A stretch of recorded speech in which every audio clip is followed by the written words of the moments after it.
This video is going to get spicy and I might make some people angry.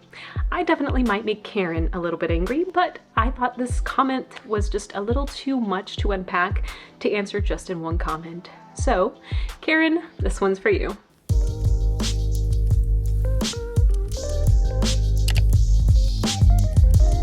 Recently, I received a comment by somebody who we're going to call Karen. Actually, this person doesn't even have a name on their profile, so that should tell you something. But the first thought that I had when I read this comment was, okay, Karen. And just to kind of tell you the backstory, this was about my video on cleaning and why I grew to like cleaning, how I went from being resentful to enjoying my home, to enjoying actually cleaning. I do enjoy cleaning my home. And this person didn't really like that I mentioned that I enjoy cleaning my home, taking care of my home, taking care of my space, because I feel like it's also a way of taking care of me. So I'm gonna read to you this person's response and then kind of unpack some of the things that I take away from it. So this person mentions, you shouldn't have to ask your husband to clean up. You shouldn't have to clean up other people's messes as an act of love or for yourself. I hope that the internalized patriarchy reveals itself to you, and you come to realize that an act of love for yourself would be to hold healthy boundaries around how your partner, and age-appropriate your children, respect the shared space that is your home. You are doing a lot of valuing others and valuing the home. What is the rest of the family doing? So first of all, with the very last part of the question, what is the rest of your family doing? I'm guessing that it's a rhetorical question, because already by asking that, it implies that the rest of my family is doing nothing. Which in this video, I'm talking about how I came to like cleaning. Now, if Karen really wanted to look at what the rest of my family does, then she would probably watch the day in my life video, like my homeschooling video, where I talk about the activities that my kids do, how I also involve them in cleaning. I talk a little bit about my husband and like things that he does around the home as well, and like scattered throughout videos.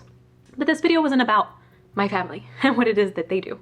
This video was about how I changed my narrative of how I went from grouchy and being resentful for doing things to having an attitude of love. And so to describe the first part of it, this patriarchy situation, actually, I really wanted to talk about it because my situation, I feel like, couldn't be further from that experience. And I'm not saying that some people don't have that experience, and I wasn't trying to tell people like you should always do other things for other people. What Karen got upset about was because I mentioned that sometimes we can see any little thing that somebody else does and be really angry about it, but we don't really see what's underlying beyond that to appreciate that person first so that we have compassion towards that individual. So in this situation, I mentioned that I washed my husband's like Yeti coffee mug or whatever that was. He wakes up at 4:30 in the morning, works out in construction, had really tough days those last few days. And so he left his coffee mug, and instead of like being grouchy and leaving it there for him, and you should be doing this, and why didn't you do this for me? Because I was like that in the past when we first got married. Instead, I washed it because I was grateful for him. And you know what? While I was washing it, I was just being grateful for the fact that he works so hard for us, to provide for us and all the things that he does. And instead of being like angry at him, I was able to see all of the good that he does have. And I get where sometimes we go to these extremes of being a pushover. And I'm not saying to do that either. But my marriage is a team. A family should be a team. We should all be able to work together. And for me to be like grouchy and be like, I'm not washing this for you, you left this, when he literally wakes up so early in the morning, rain or shine, works out in construction, even if it's 100 degrees outside, comes home drenched in sweat, drenched in rain, or his hands all crusty because he's touching cold pipes when it's almost freezing. When he does that, why is it so much that I would wash his coffee mug? Like, really? Really? I think sometimes the more I have shown appreciation instead of frustration, the more love he has given back to me, because he sees that I give him respect. He gives me so much more of that loving attention that I am craving. And I'm no marriage guru, and I'm not telling you about your situation. I was like, ain't nobody attacking my man, because like he treats me like a queen, and I am so, so thankful. I feel like I am so blessed, and I got the better end of the deal because he's dealt with so many of my attitudes, and y'all don't even know. I got my issues that he's had to deal with, and I'm very thankful for that, because when I was younger, my dad was that very macho man. I wanted to be able to do things with him. I wanted for him to teach me things. I remember so many memories of me asking him to let me go cut the yard with him, to learn how to use a weed eater, to learn how to use a push mower. He wouldn't let me. That was not for women. I remember one time walking over to him, he was changing a doorknob, and I wanted to see him do it. I wanted to learn. Go inside and help your mother. This isn't for girls. And so many situations like that. And God bless him. I love my father. He has changed a lot from now to when I was a child. But that did affect me. And in so many ways, I think my husband was attracted to me because at heart, even though I didn't have the tools to be able to learn how to do things on my own, like I still had that desire to be independent, like where I wanted a man that would take care of me and provide for me, but at the same time that I didn't need that I could have my own career, because I have a career. I don't need him to provide for me. But at the same time, I still wanted to feel protected, to feel cared for, to feel that I could be vulnerable and safe in his protection.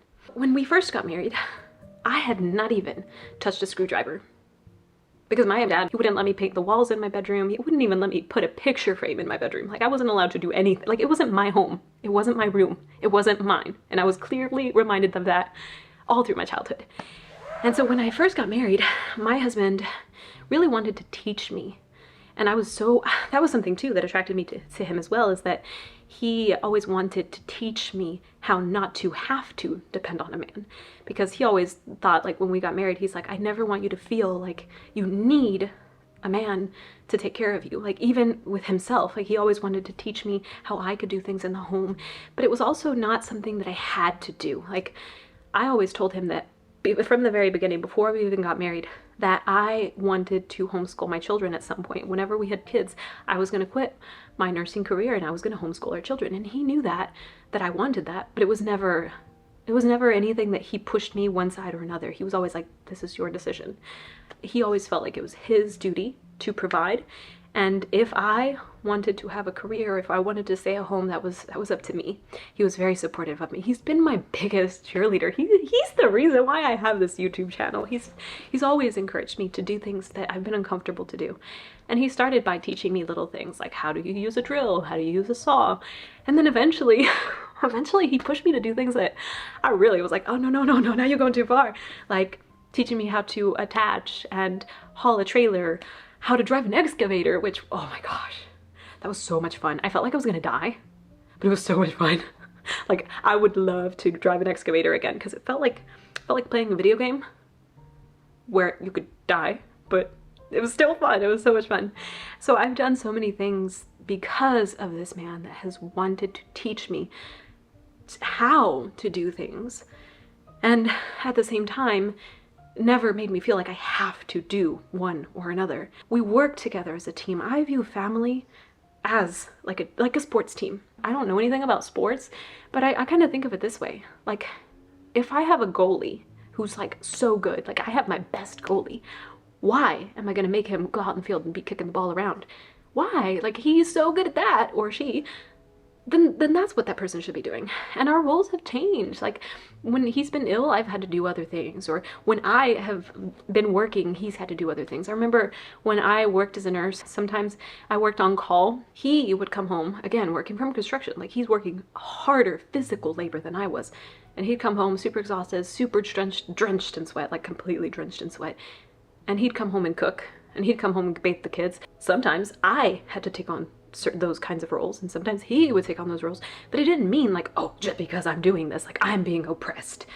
Like we're a team. I should not have to be resentful for having to do something for the man that I love. And I get that a lot of people have been in a situation where people take advantage Me growing up with my dad, I had fears. I had fears. Those fears kind of presented themselves as anxiety. Anytime I had a fear of rejection, major, because I definitely felt rejected by my dad. I definitely always craved that love from my dad. And so anytime my husband would like even raise his eyebrows at me, or like slightly raise his tone, I was like, you don't love me anymore. I'm not your princess anymore. It felt like the world was caving in, and I had my issues, I tell you, and we had to work on that together. He's been so patient with me. He's not perfect, obviously, I know that. Like, he also has his issues, but the things that I have strengths in are things that I can help strengthen him in, and the things that I feel weak in, he could strengthen me in. And Karen, I feel for you. If you feel like doing one little thing for someone that you love is too much, and you need to put up these boundaries, because sometimes, yes, obviously boundaries are healthy. You shouldn't let people walk all over you. You shouldn't let people just step on you, and you need to have conversations with people. But it does have a lot to do with your heart and how you are approaching the situation. One of the books that I read that was really, really helpful to me was Crucial Conversations. I actually have a separate video on how it literally changed my life. Like, I was in a situation with an individual that threatened to shoot me. And through the ability to have a conversation while having compassion for that person's point of view, not saying that I agree with what he was doing, but I had compassion. I could put myself in his shoes and see what it is that he wanted, what he was thinking, what was motivating him. That literally saved my life. And if we approach our conversations with our loved ones in a similar way, not just like it's all about me, or having fear that somebody's going to take advantage of me and allowing our childhood wounds to take over, then it may completely change the dynamic. And I genuinely hope for you, Karen, that you have a loving, supportive relationship, because I am happy to say I am in love with the man that I married. And between marriage and dating, we've been together 10 years. We have 2 children outside of the womb and 1 in the womb. And I am still in love. I'm still excited when he walks in the door. I'm happy to see him because I appreciate what he does.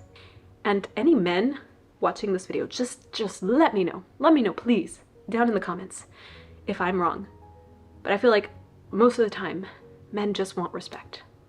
Men just want to be appreciated and seen. They're not wanting major things. They're very simple creatures. To give someone that gift of just being appreciated, of being seen, being respected, it changes the dynamic so much.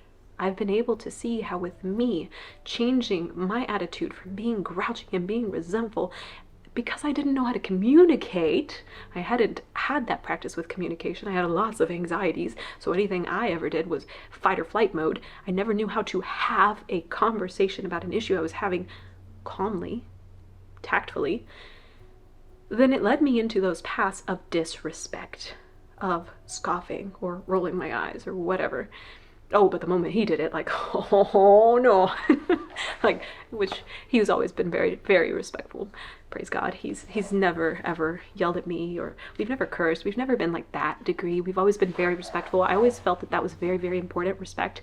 That was something that my grandpa used to say. When you lose respect in a relationship, you basically lose the relationship, because that's like, how in the world are you going to have a conversation or a disagreement if you can't even respect each other? Just because somebody leaves, and something that I try always to teach them is, just because somebody else left a mess doesn't mean you need to leave it there, because it is also your home. Having a different attitude about it, having better conversations, like the book Crucial Conversations, I highly, highly, highly recommend it. It can help you so that you're not having the resentment and the anger or the fear of being taken advantage, and actually just approaching it from emotional.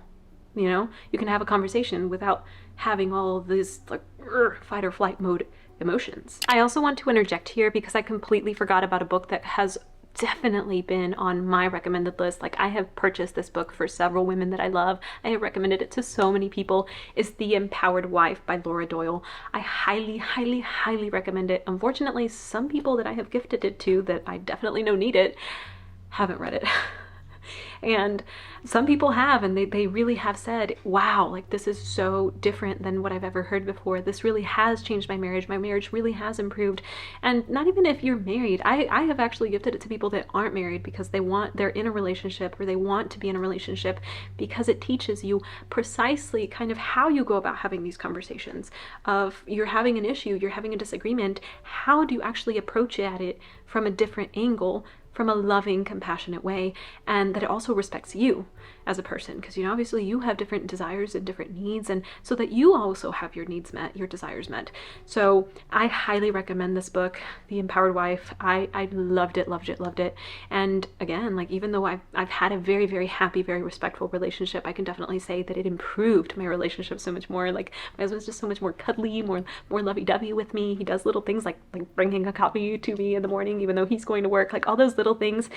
And he's always kind of done little things like that, but it's been so much more now, even though like I feel like I'm doing a lot less. He's doing a lot more, but it's not in a resentful way, it's in a loving way. And our relationship just as a whole has improved so much more. The just compassion and the closeness.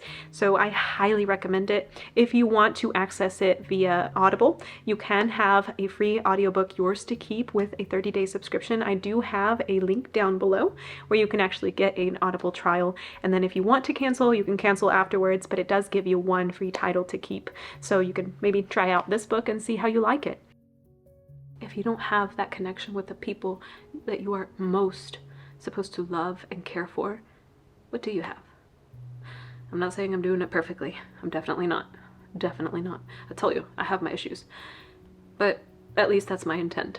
And hopefully I haven't hurt any of you by saying the things that I did in that video. That's something that has helped me personally. So maybe it doesn't apply to you because of the way you have your own relationship. And that's why I wanted to kind of address that as well, because that's not my case. I'm not being taken advantage of, and I certainly don't want my husband presented in that way. So yeah, I think that's all I had to say. Also too, I wanted to say sorry about the very unprofessional wet hair look here. It's not professional, but you know what? I don't have a hairdryer, and as my mom would say, at least I shower. So that is it. Karen, best wishes to you, and I'll see you guys in the next one. Bye.